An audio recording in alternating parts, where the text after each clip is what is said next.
As I was listening to your show tonight, all of the Cheryl Mills, like people forget there's so much stuff that happened from the fall of 2016 to today. Yeah. Obviously, the Mueller, all the stuff we're learning about with Flynn tonight. But it just swamps all this other stuff that happened. We're going to talk about it with Chaffetz. And, you know what fries me, though? You know, this man's life, this is how we treat our heroes? Because he didn't remember a fact and lying, and the FBI didn't even think this guy lied. This is wrong, and I am worried that we have one justice system if you're a Democrat or Hillary, and another for the rest of us. That's not right. Or Cheryl Mills, you know. Sean, I agree with you, and I think, again, our viewers and people across the country, a lot of this stuff is just, it's complicated. There are addenda, and there's redactions, and trying to follow what the substantial assistance Flynn gave, we don't really know. It's all kind of axed out. You know, but too, remember, this was all information they obtained illegally against General Flynn. Yeah, well, and also, it wasn't collusion before the election to throw the election to Russia. That's all, at least for what we know, that's out the window. That's certainly nothing to do with Flynn. So I think that's what people have to keep their frame around, the frame of reference and the timing of what they're saying. Well said. A false statement is never good. We can't lie to investigators. But you also don't use these scam special counsel investigations to go trolling on this magic mission to try to find wrongdoing where it doesn't exist. I think he deserved the benefit of the doubt. I think he deserved better than this. Well, I agree. Sean, thanks so much. Have a great show, Laura. Fantastic show. Thank you. All right, I'm Laura Ingraham. This is the Ingraham Angle on a very busy news night here in Washington. This show has it all for you. We have politics, culture, startling rejection of history. But first, breaking news, as I just said in the Mueller probe, as the sentencing documents against former Trump National Security Advisor Michael Flynn just dropped. These are heavily redacted documents, revealing, among other things, that Flynn, former three-star general, provided substantial assistance and gave 19 interviews, sat 19 times before the special counsel and other DOJ investigations. Now, as a result of Flynn's cooperation, Mueller and his team are recommending no jail time. It's important to note, the documents presented tonight do not provide specifics about what exactly Mueller has learned from Flynn, only that he provided documents and communications.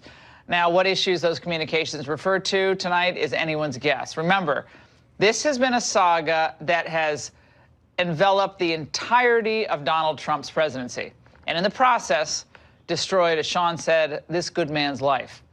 Even if Flynn does serve no prison time, the judge agrees with the prosecutor here, imagine how his life has been thrown into complete tumult. And for what? Was this 18-month process good for the country? Are we better off? Did we stave off future, Russian involvement in our election because a former three-star general had to bow to the altar of Bob Mueller and his special counselor helpers? I think we have to go through this methodically tonight, and we're going to do this. Real questions remain, and real questions must be answered as this investigation continues to move forward, although it looks like it's wrapping up. Here now, two men who've been studying this report, former Deputy Independent Counsel and Whitewater investigator Saul Weisenberg, and former House Oversight Chair and Fox News contributor Jason Chaffetz, and Victor Davis Hanson is a senior fellow at the Hoover Institution and author of the forthcoming book, The Case for Trump. And he joins us now. Saul, let's start with you. Your thoughts after reading these documents. Well, my thoughts are, first of all, the general would have received probation no matter what, whether he cooperated a little or cooperated a lot. Like you say, the key parts of how he assisted have been redacted. What stands out the most is that a lot of people thought Mueller was going to use these sentencing memos to tell the world about his case because he's afraid that his final memo may not be publicized. He didn't do that here. In fact, he showed remarkable professionalism by keeping redacted. He could have said, here's how he helped, and it could have been a bombshell, and he didn't do that. So I think, to me, that's the big takeaway. The memo itself is kind of a dud because it's all the good stuff is redacted. Yeah, Jason, here's part of the memo. Given the defendant's substantial assistance and other considerations set forth below, a sentence at the low end of the guideline range, including a sentence that doesn't impose a term of incarceration, is appropriate and warranted. I guess it's the meaning of substantial assistance. Well, you can be polite, you can comply, you can answer all of their questions. Donald Trump has answered all their questions. He's been as open and transparent as anything. But I think Stahl's right. There was no bombshell in here because there's no bombshell. It's that simple. If they had him on collusion with Russia to affect the election, absolutely they would have gone after him. But Sean pled to 2 counts of 1001, right? 2 counts of lying to But this investigators. is a process crime. He should have filled out the proper paperwork. We're not going to here to excuse it, but it's the inconsistent application of the law that drives everybody crazy. I can't tell you how many people came before the Oversight Committee when I was the chairman, and they lied to us. We referred it to the Department of Justice and said, we're not interested. Yeah, we can't do But then anything it's about with it. Donald Trump, and you betcha they're going to go after. They gave immunity to Hillary Clinton's closest advisors. Oh, I was just reading the Cheryl Mills stuff. I mean, these are things like I forgot until tonight. But Mueller didn't do that. Mueller didn't do that, In fairness to Mueller, that's not his jurisdiction. So it is unfair. You can say it's unfair. But Mueller has a specific thing that he's supposed to look at. He's not supposed to look at Cheryl Mills. But he's not looking at collusion with Russia on the election. Yeah, this stuff happened after that. Well, it is interesting, and VDH, I want to get you in on this, because the actions we're talking about here, his conversation with the FBI that they didn't believe included lies. They did not believe, including Peter Strzok, who did the interview with Flynn. He went back to headquarters, and they didn't think he lied. Those were the 1001 violations, lying reportedly about his conversation with the Russian ambassador, whether that conversation included a conversation about reference to easing up on the sanctions, or don't go crazy on the sanctions. In other words, we're coming in, we're going to get rid of the sanctions. And apparently, he either misremembered or wasn't forthcoming on that. It didn't go into, well, what happened before this in 2016? Were you setting up some deal to make it easier for Russia to interfere in our elections? Which, again, is what the special counsel was set up to examine, that type of collusion. Even with the redactions, when it comes to Flynn at least, there wasn't any collusion on his part. The question is, were there any other figures associated with the Trump administration or Trump campaign that could be still, as Saul alluded to, caught up in this dragnet? Yeah.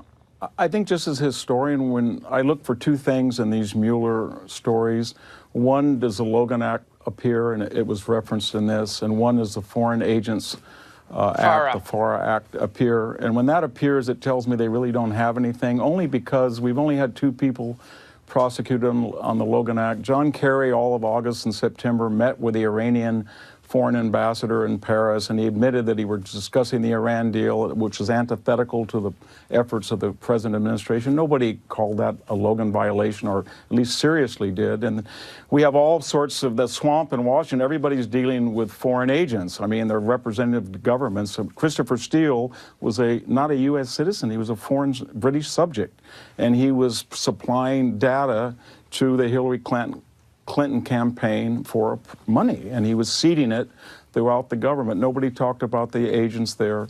And then more importantly, in that document, there's worry that Flynn was working in a way that was unethical with the Turkish government or maybe with the Russian government, but it had no effect, because when Donald Trump came in, when you look at Russian sanctions, the oil policy of the U.S., increasing production, arming the Ukrainians, attacking Russians in Syria, or whether it was ending the Obama romance with Erdogan in Turkey, we were much tougher on Turkey and much tougher on Russia. And finally, I mean, if you want to reduce everything, you get down to one point. All of these stories, the surveillance, the entire collusion comes back to the Steele dossier.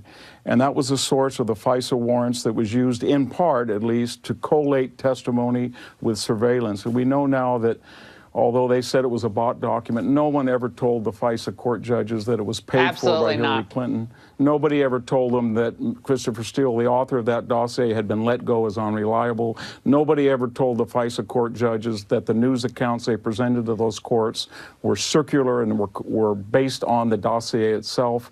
And so that was kind of a poison tree, and a lot of these people had said things in numerous testimonies, not knowing that that would be collated with a surveillance, and then we get into the unmasking. So it's And then finally, and this is finally, 25 people in the DOJ or FBI have been reassigned, chose to be retired, or were fired in association to this entire mess.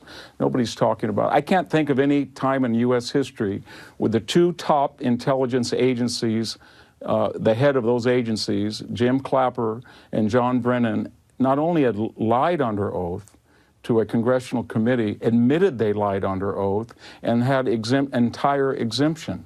So I know it's not YouTube all the time, but that's really disturbing that we have this Mueller track, and then we have all of these violations that. So when Mueller starts to be so sanctimonious and quote Logan Act and the Foreign Agent Registration Act and government officials have to be above the law, well, yeah, but that's not happening. So well, we're losing public confidence. Yeah. Well, it is kind of rich. It wasn't Mueller himself, but what preceded Mueller to set up this entire investigation from the beginning. And Saul, we have gone over this meticulously. The reference to his military service, his exemplary public record, how common is that in a sentencing document such as this, taking that into account as a mitigating circumstance? I mean, it seems to kind of make sense, but... Well, it's very common if you're the defense attorney doing a sentencing memo, and it's common if you're the government and that client has helped you. But I wanted to say one thing about Flynn. There's nobody in town who really believes that Flynn would have pled guilty unless Mueller had something against one of his family members.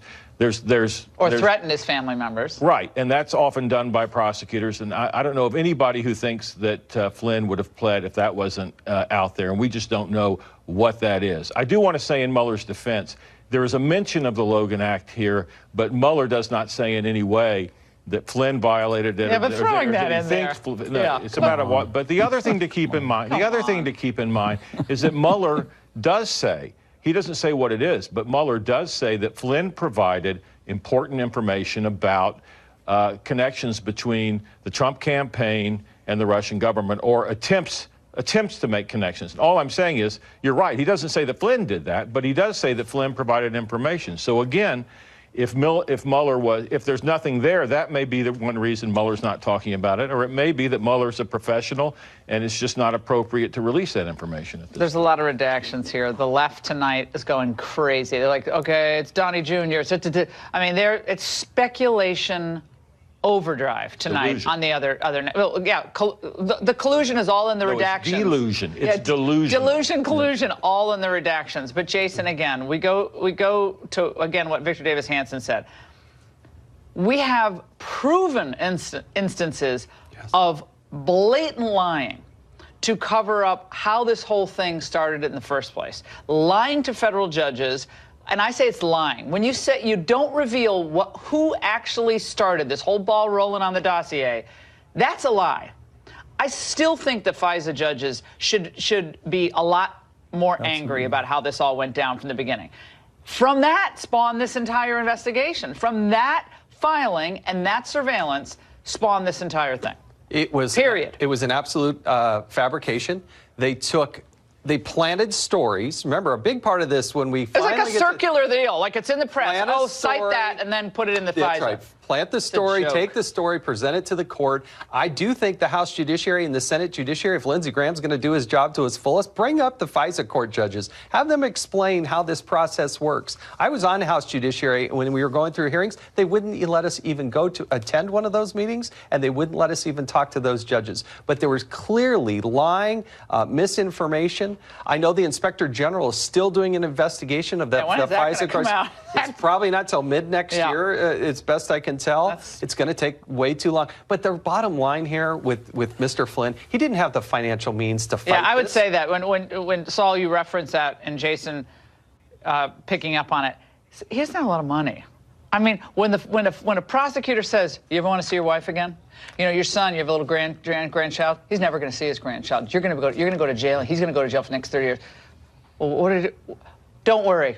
It's scary for most people. I mean, but he had competent counsel. He never would have gone to jail. If he had fought this and lost, he never would have gone to jail for a significant period of time for offenses like this. I believe from what I've Right. 1,001 statements in an article he wrote for The Because Hill they didn't have about anything. Turkey. They didn't have anything. His guideline range of 0 to 6 months was that he would have had that no matter what. That would have been his guideline range. So what's going on here is there was something else. There was a threat that was made against somebody. But it's his son. It's about his son. Here's something else, though. You can believe two things at the same time. You can believe there was deceit of the FISA court and that should be investigated and that people should be prosecuted if they have found to have lied about that. And you can also believe that Mueller should be allowed, even if you don't think he should have been appointed, that Mueller should be allowed to continue his investigation and not be attacked every day by the president. You can actually believe those two things. Yeah, well, I don't think it's helpful to attack Mueller every day, and I don't. I tend to look at what they produce. After 18 months, and you got this guy in a vice grip for 18 months. Unless those redactions are really like knock your socks off, maybe they will be. I don't think they are. I don't either. I think this is a big zero. I think this Mueller thing and what they did to Flynn is disgusting. And I want to talk to you about this VDH, what they did on the Turkey issue, which is getting almost no play tonight in the other networks. They actually cite, as you said, the foreign the FARA Act, the Foreign Agents Registration. What is it? I always get it. Yes. The defendant made a FARA, second series of false statements to the DOJ concerning his contacts with the Republic of Turkey, specifically on March 7th, 2017, after he was no longer in the administration. The defendant made materially false statements in multiple documents that he filed pursuant to the Foreign Agent Registration Act pertaining to a project he and his company had performed for a principal benefit of the Republic of Turkey. And apparently the false statement was, well, it was more directed by the government of Turkey than you let on. And he wrote a piece in The Hill about that minister that the president of Turkey wanted back in Turkey. That came out in March. I just find this to be, like, this is it? You got the FARA and the, I'm sorry, I just think this is ridiculous. I'm sorry. I don't believe that you should attack the special counsel, but what Mr. Mueller is doing, he's criminalizing the status quo behavior in Washington. That's what Washington people do. And what we have to ask ourselves, did it have any effect? And when Trump came into office, they reversed the so-called special relationship that Obama had developed with Turkey that gave us, in part, the Muslim Brotherhood in Egypt, et cetera. So Trump was harder on the Russians, he's harder on the Turks. If you had said, Laura, 18 months ago, $30 million ago, when we were told that there was a new dream team, these were the all-stars, these were Mueller's army, all this gushing about these wonderful Ivy League lawyers, et cetera. If you had told them that we were going to start with this bang, and we were going to end up with a whimper. They were going after Jerome Corsi of InfoWars and Roger Stone, a perennial provocateur. I think the New York Times would have wept and been humiliated. That's where we are now. 18 months later, we're going after minor characters that had always been in fringe activities, and they're supposedly going to drop the bombshell. Every day we hear a bombshell, bombshell, bombshell. No, tonight it was. This investigation. Victor, tonight it was the president is was shaken, rattled by the Flynn memo. Every time something drops, they have a camera in the White House, and the president is rattled. I'm sure he doesn't like the fact this investigation. I mean, I don't think Mr. Mueller necessarily is culpable himself, but whether he did know so or not, what we see now is we've seen the impeachment writs early in the administration. We saw the emoluments clause. We saw the 25th Amendment. We saw the Logan Act. And now the Mueller investigation psychologically fills that same need because we don't have any information that the Trump campaign or transition did anything differently than Ronald Reagan did in 1980. There's no. I guess Saul is, I think, judicious. You're judicious and you're prudent in your analysis. We do not know what is in these redactions. We don't know. Michael Cohen has tape recordings that are. We don't know. This is like a slow roll. The question is, when is this ultimately, do you think, going to wrap up? Do you have any idea? I think we're near the end, but keep in mind how you typically determine what a prosecutor's office has is you look at every plea deal, you look at the language of the deal, and you look at the statement of the offense. Yeah. That's where they say, this is what the guy did. And in every single case, You have nothing to indicate that there is a major collusion/conspiracy case involving Trump or his lieutenants conspiring illegally with the Russians or conspiring with anybody to hack computers. Now, I'm just saying, all I can do is read the tea leaves based upon what prosecutors and defense attorneys always look at. If you look at the documents, there's not going to be anything major there. That's just the way it is. It's not on the what everyone thought. Trump's working with the left. Trump's working with Putin's working. They're all going to, steal the election from Hillary. That's what the average person was led to believe at the beginning of all of this. And we'll see where we end up. Fantastic analysis by all of you. Thank you so much. There are a lot of stories we're going to cover tonight. And one, the war against history. Yes, next. I still can't believe you. Show as always. Thank you. All right, welcome to Hannity. Just breaking big news out of the Mueller witch hunt. The special counsel just released its report on Lieutenant General Michael Flynn. You know, the guy that served his country 33 years, 5 years in combat. Now, Mueller is recommending, after all of this time, no prison time for General Flynn. But the damage has been done. Flynn is, quote, a convicted felon, a victimless process crime based on evidence that is suspect. The FBI didn't think he lied. Now, you can't get him on an actual crime, so the old perjury trap always becomes the fallback in the Mueller camp of Democratic donors. This is how America's going to treat a military hero. This is a sad and pathetic moment for not only the special counsel, but for the country. We'll check in with Catherine Herridge. She has been reviewing as we have the full report. We will also react to this travesty of justice. And also tonight, we continue to monitor the dangerous situation at our southern border. Now, while the left actively is promoting illegal immigration with promises of open borders, sanctuary cities, and potential citizenship, on this program, we have always told you the cold, hard truth. And as we speak, there are thousands of migrants stuck south of the border in Tijuana, Mexico, camping out, squalid conditions, and now a daily stream of migrants are sneaking into the United States, and another border rush has happened. Now, coming up, we're going to do something you'll never see on any other network. We're going to break down the serious and deadly risks. The numbers are staggering as it relates to illegal immigration. Also, we have alarming video we'll share with you tonight. Look at this. Young children being dropped over the border wall by smugglers, some as little as 2 years old. And later, you won't believe what a CNN panel said about President Trump because he was paying respect to the late President George H.W. Bush. It's vile. It shouldn't shock you, coming from CNN. I'll explain in a mini monologue tonight. And last night we told you how a teacher, ruined Santa for kids in class. We'll tell you about that. Also, we have an update, plus much, much more. Sit tight, buckle up. We have a big breaking news opening monologue that we begin with. After multiple delays, it has been a full year ruined in General Flynn's life. Robert Mueller's report on the former National Security Advisor, Lieutenant General Michael Flynn, 3 stars, by the way, finally out, and he has been jerked around by this witch hunt for almost an entire year. And we know now he was coerced into pleading guilty only to a process crime, lying to investigators.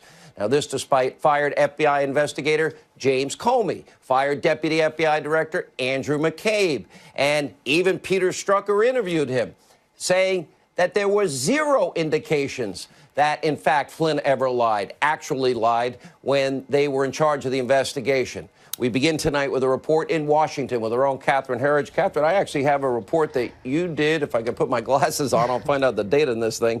May 4th. In it, House Intel report. Comey testified FBI agents saw no physical indications of deception by General Flynn. That's right. That came, Sean, from testimony given to the House Intelligence Committee by the former FBI Director James Comey, as well as his deputy, Andrew McCabe. And that testimony was given several months apart. And they both reported the same thing, that agents saw no signs of deception. In other words, they didn't think Flynn was lying to them when he tried to relate his conversations and contacts with the Russian ambassador. So the question has always been, how do they get from, as McCabe said, a very poor foundation for a false statement case, to a guilty plea for lying to federal investigators. I'm still going through the records now. Just to break it down and keep it simple, this sentencing memo from the special counsel Robert Mueller says that Flynn lied about two separate issues. One was his contacts with the Russian ambassador during the transition, and also his communications and business dealings with the Republic of Turkey. Based on his high level of cooperation with the special counsel, they are recommending the minimum on the sentencing spectrum, which would be no jail time, possibly probation. But what everyone is going to be talking about is what's called an addendum. This is the document that the special counsel has put forward that lays out how former National Security Advisor Mike Flynn has been cooperating with the special counsel. And according to the addendum, which is heavily redacted, he has provided almost 24 interviews with the special counsel. And just taking the redactions out, what we can see is that those interviews have focused on contacts between the Trump presidential campaign and Russian officials. So that's phase one. And then also in the second phase, the Trump transition team, as well as Russian officials. So we know Flynn has cooperated, provided information about both ends of the spectrum there, the campaign and then also the transition period. What I draw your attention to is these heavily redacted sections, which the special counsel is withholding, they say, because of sensitive ongoing investigations.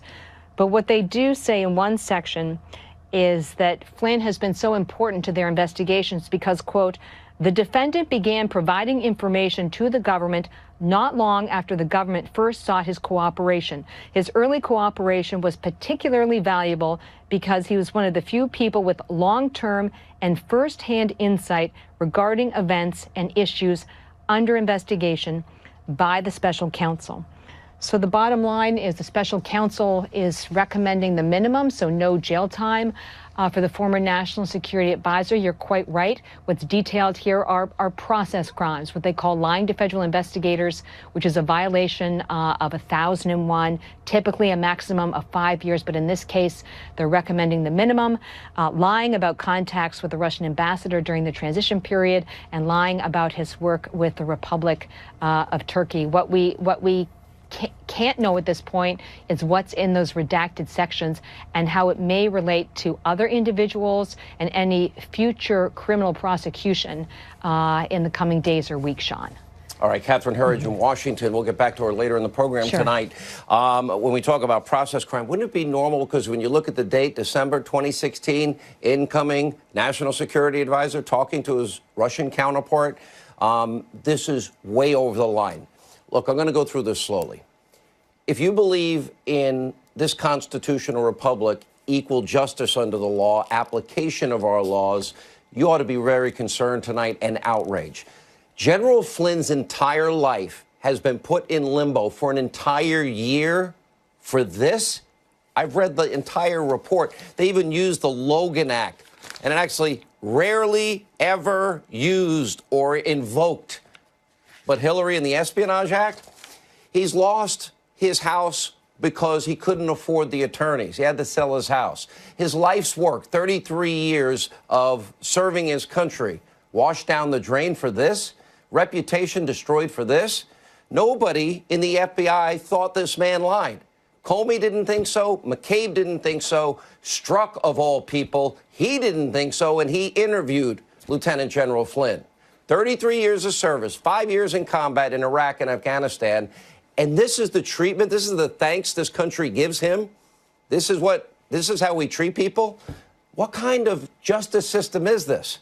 His house nearly faced bankruptcy, literally, and his world crashes before him and his entire family. And I would bet any amount of money that the only reason he signed this deal was, well, it's the same old system. Well, we might have to go after your son, worked with you, and, you know, then we're going to invoke the Logan Act, which nobody invokes, to go after him.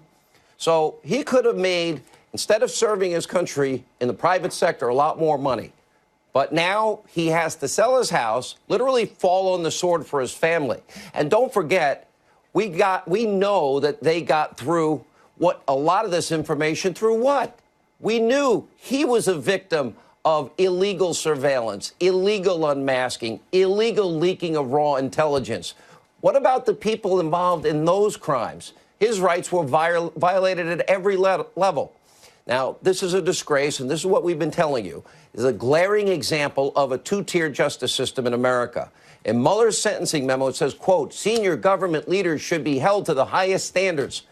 Can we start with Hillary Clinton and James Comey? Because we have a long list of Democrats and Trump haters who have lied under oath before Congress and have faced no consequences. For example, longtime Clinton aide Cheryl Mills, Uma Abedin lied when they told the FBI investigators they had no knowledge of Hillary's private email, except they used it. Either DOJ official Bruce Orr, Fusion GPS founder Glenn Simpson. They, of course, one of them was lying due to their contradictory testimony. Nobody was held hostage like this for a year.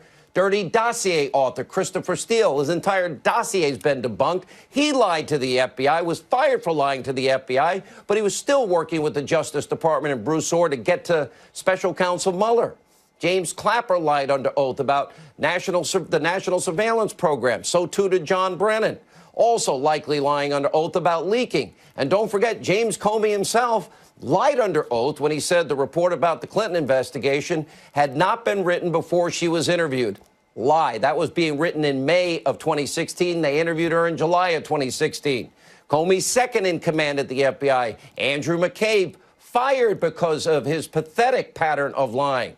Is he going to end up with something like this in his life? Where are the federal cases against any of these people? And that's the short list. Are charges going to be brought to all of those people? When are the screws going to be turned so they sing or compose? Don't hold your breath.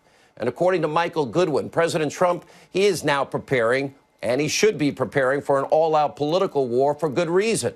Robert Mueller and his team of partisan Democrats, even Clinton attorneys, and a pit bull that lost 9-0 in the Supreme Court, cost tens of thousands of people their job, Andrew Weissman, and put 4 innocent people once in jail, overturned by the Fifth Circuit. They have set out to disrupt, discredit, and destroy the presidency of Donald J. Trump. No matter how many lives are ruined in the process, you can't get them on the crime. Let's get them on a process crime. Let's set a perjury trap. Now, we have a lot more all throughout the hour. We'll check in with Congressman Mark Meadows and Congressman Jim Jordan and Matt Gaetz. Also, let this monologue be a warning to anyone thinking about traveling through Mexico tonight in order to cross the southern border illegally. A Hannity investigation. It is not easy, it is not safe, and you are literally risking your life. If we had a wall up and people knew they could never get in, lives would be saved. Look at this from the AP. In the past 4 years, approximately 4,000 migrants have gone missing. 4,000 during their trek through Mexico. And the AP is also reporting that the true number is likely, quote, their words, much higher. And, quote, bodies may be lost in the desert and families may not report missing loved ones who were migrating illegally.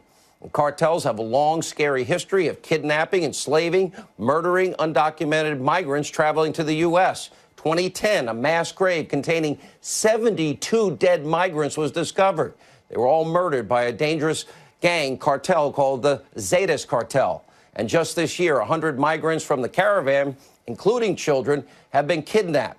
That same cartel is purportedly responsible. For those who successfully do cross the border illegally, the risks continue, even within the United States, as they trek through rural areas of Texas, north of the border. Hundreds of bodies have been found, many dying of dehydration after getting lost in the desert. In one Texas county alone, over 550 bodies have been recovered since 2009. We talk about family separation. What about permanent family separation with people dying? Now, meanwhile, look at this video. Fencing along the southern border poses a serious risk for illegal immigrants unless we build a sufficient wall. This shocking video from Arizona shows a suspected smuggler, look at this, tossing children over an 18-foot border wall. Others below attempting to catch the kids. Look at this on the other side. Take a look at that video. One as young as 2 years old. In Tijuana, where the majority of the 10,000 plus members of the migrant caravan are indefinitely stuck in limbo, the conditions there are horrific. They face squalid campsites, insufficient facilities, rampant disease. A third of the migrants are now being treated for health-related issues. Tijuana's health department is reporting 3 confirmed cases of tuberculosis, 4 cases of HIV and AIDS, 4 cases of chickenpox, and a hepatitis outbreak. And yesterday, dozens of migrants attempted to sneak across the border near Tijuana, scaling a 10-foot metal fence. That's the one probably Chuck Schumer wants. Others were able to squeeze through gaps in the fencing near the coast. Most were apprehended. I have no doubt the majority of migrants headed to the U.S. are merely in search of a better life and more opportunity. That's why if a wall is properly built, it will secure people on both sides. And the door can be built, and we can reform our immigration system. But be warned, while immigrating into the U.S. is illegal, and not easy, coming across illegally can take your life through the southern border. Very harsh, risky, deadly. And, of course, we often reported the serious consequences illegal immigration poses to those already living in the U.S. We have a briefing I witnessed from Texas Governor Rick Perry. 642,000 crimes committed at the hands of illegal immigrants in a 7-year period in Texas alone. And keep in mind, every single illegal immigrant who crosses our border costs you, the taxpayers, around $70 grand. And last year's total tax bill was a whopping $135 billion. A massive border wall would cost just a fraction of that. And not only would Americans literally will we be given important opportunities here to control our borders, but it would be a deterrent for people that would take that treacherous journey through Mexico. Simple solution to a complex, costly, dangerous problem. It's time for the border wall to be fully funded, and right now. We're going to have more on that later in the show. But we first get back to our top story as we are joined by North Carolina Congressman Mark Meadows, Ohio Congressman Jim Jordan, both leaders of the Freedom Caucus. All right, Jim, I'll start with you tonight. Sure. And so this is what we get. Yep. A man's life ruined. All of these other people have committed crimes that we know of. The information obtained on General Flynn was obtained illegally. Yep. Okay. They put his family through hell. He has to sell his house. They threaten his family, or he falls on the sword and signs something he knows is not true, so they don't go after his family. Is that justice in America?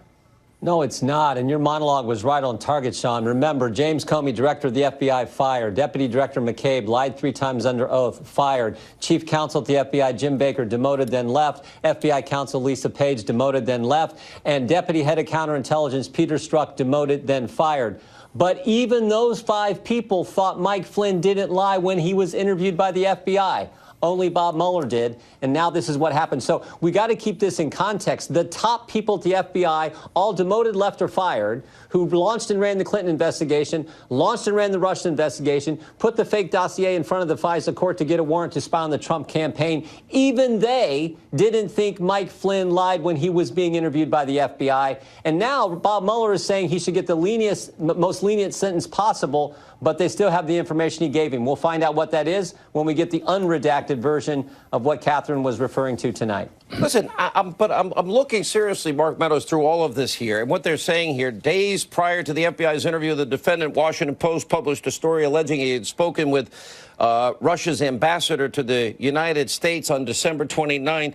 Wouldn't it be a normal process for an incoming director such as General Flynn to have conversations with his soon-to-be counterparts about important issues, even a change of policy that might be coming, or different points of view that they may have, considering we have diametrically opposed views between Obama and President Trump?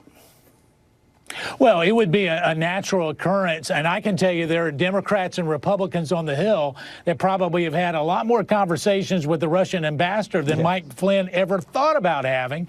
And yet here we are tonight looking at a 3-star general being held guilty for missing a date and perhaps not recalling something. But here's the other thing that we've got to remember, Sean, is this. I've looked at this report, and yes, everybody's going to focus on what has been redacted. But let's look at what's not in there. There is no suggestion that Michael Flynn had anything to do with collusion. He was with the transition team. He was part of the campaign, and yet there's no mention of collusion. I think it's good news for President Trump tonight that this is is what it's come down to. Even though they said he substantially cooperated, I think he substantially cooperated to say that there was no collusion, and we can look at it with that in mind. Well, let me look, Jim Jordan, I'll read to you. The Post queried whether the defendant's actions violated the Logan Act. The Logan Act is 18 U.S.C. 953. Yeah. It's old but a rarely invoked federal statute prohibiting unauthorized private diplomacy with foreign nations. It is, I think, maybe, 5 or 6 times it's been used. In most instances, the people get off innocent. So this is what they're suggesting in this, and that he was speaking, as part of the